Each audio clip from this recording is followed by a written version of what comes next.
What's up, guys? Super crazy video today. We got Seth MacFarlane reveals why he stopped writing on Family Guy. So Family Guy is one of my favorite shows of all time.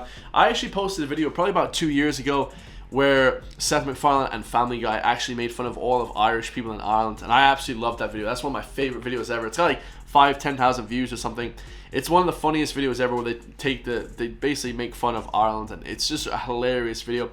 But I didn't realize that he stopped writing for Family Guy. So there's obviously different writers on the show. So I'm going to hear what he has to say about it. He probably just got burnt out or something, guys. He probably just got burnt out, honestly, because I don't really know I don't really know anything about the writing of Family Guy or anything behind the scenes. I just know Seth MacFarlane created the show. So this one should be amazing, guys. Drop a comment down below. Much love from here, and I'll see you guys at the end, guys. We're gonna react throughout, though. We're gonna see what he says. So let's get it. How do you define or rationalize what you contributed to culture? That's a very good question. I that's a tough thing to quantify It's crazy. In any. I think it depends on who you ask. I mean, there are people who are like, "Oh yeah, I've been watching Family Guy my whole life." That's me. I've been watching Family Guy my whole life. It's amazing. And then people who are like, "This thing is just, it's it fueled the rise of Trump." It's just, but isn't that everything? I mean, that's so. I guess. It's not gonna be everybody. I guess. I feel like they say that about anything they dislike now. Oh, that fueled the rise of the far right or Trump. It's like, it just didn't, though. You know what I mean? Family Guy, South Park, all these different shows always got a bad rap, guys. Always. How do you see it? How do I see? I mean, it's a job. I mean, It's more than that. It's all I ever wanted to do when I was a kid. When I was in college, it was all about, hey, I want to make a show, and I want to be an animator. And when I started, I was 24, and there was a lot of luck that contributed to this. That I did a student film that was a rough version of Family Guy that was in many ways similar to the pilot of the show, and it was exactly what people were buying at that time. So I mean, if I was pitching like Simpsons, basically. It now, I don't know if I would be able to sell it, but at that time, The Simpsons had taken off, King of the Hill had taken off. Everybody I told you, King of the Hill, Simpsons were huge. wanted animation, and exactly this kind of adult animation. And so my timing couldn't have been better. But I didn't have anything to compare it to, and I thought, oh yeah, you pitch a show, I guess you just sell it. I guess that's what happens. And never thought it would be, however long, so 24 years later, and we're still doing it. Never would have thought. 24. You see, I haven't watched any of the new series, guys, or seasons. I've just watched all the old stuff. That was the case. Do you wonder why? I haven't ever why it's still on today? I think it's just as simple as that. It's funny, and it doesn't really try to. I mean, yeah, there's social allegory and there's political commentary, but at the end of the day, that's all secondary to the fact it's a show that.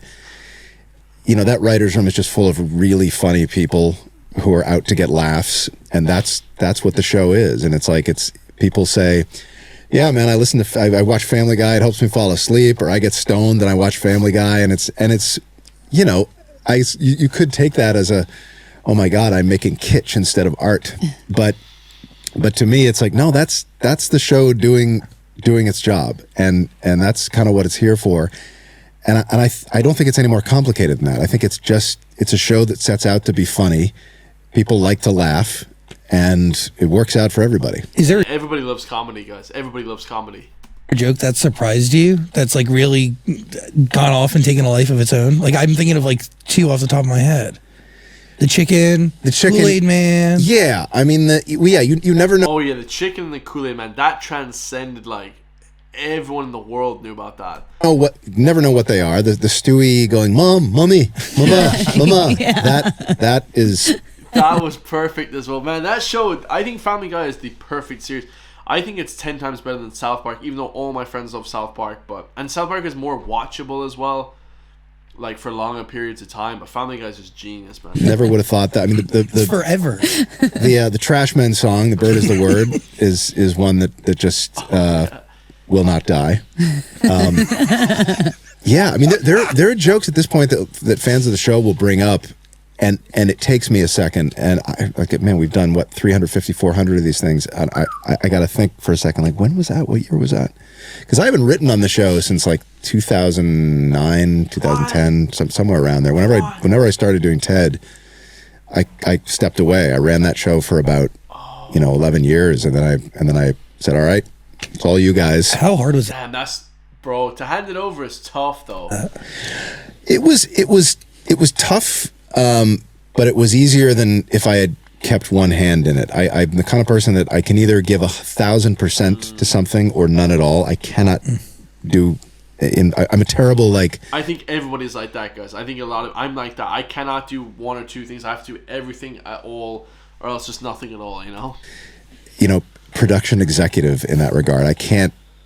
Jump from one to the other and give just a little bit of myself to what I tend to do is like, okay, I'm going to work on this project for the next 6 months, and this, and this, which I'm also producing, are going to be shepherded solely by the showrunner. So it works out, I think, well for everyone, because I'm really obsessive with what I'm working on, but I don't micromanage other showrunners that I work with. It's like the buck stops with you. It's been 10 years since I've said to Family Guy, I don't think we should do this, or all right, I don't do this. Let's do something else. Like I've never, since then, if I'm not running a show, I don't impose any edicts on the people who are. It's like it's your show now. The buck stops with you, and it's your call. I can give you my thoughts and my advice, but I'm not going to tell you what to do and what not to do. By the way, really special, and not many people would do that, or have the ego to do that, right? Because there is a certain level of ego just and laziness. trust. Okay, that's it. So are you just going in and reading? And that way I can absolve if they do something really bad and the joke that's way over the line, I can just absolve myself. Well, I don't work there. Are you going in and just reading the script for all the characters they give you? Yeah. And so it's that simple? They just hand it to you and you're like, all right, let's do it. Oh, in my pajamas, my friend. do you my God, so he doesn't write, he just says the words. Oh my God, I didn't even think about that. So he just writes everything, or just reads everything. remember the moment it was time to leave? That it was time to was it like a step away? Like what changed? Not in any kind of crystallized sense. I don't remember it's my last day. I should remember that, and I don't. Did you have a brown cardboard box with all your stuff in it? like I'm being escorted out? Yeah. But even having the thought of it's time for me to go. Yeah. Like you knew your time was done here. Yeah, I think it was. I have sort of a vague memory of what my thinking was, but it's the same as it would be today. It's like if I'm halfway in it, I'm going to go crazy. I'm going to feel like, shit, we got to fix that. You know what? I'm just going to come in and we'll do it together. And it just, my brain won't do that. I either got to be completely out or completely in. And when I was completely out, there was something freeing about it.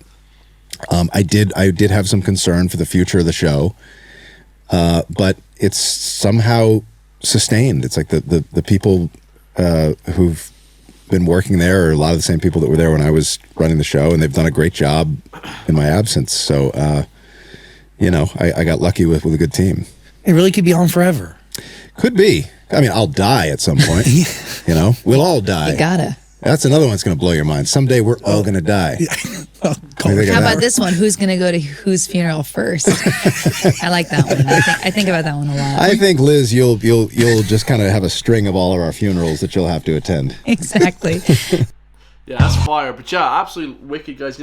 I love Seth MacFarlane. His idea behind the whole show is amazing. His whole thinking is just unbelievable. I'm going to watch that full podcast, but it's funny, I never actually realized that he stopped writing on it. I didn't even know that. So very, very cool. Who else loves Family Guy, guys? Drop it down below. That's history, guys. I had to react to that because that's history, guys, in the making. I'll see you all in the next one, bro. Peace.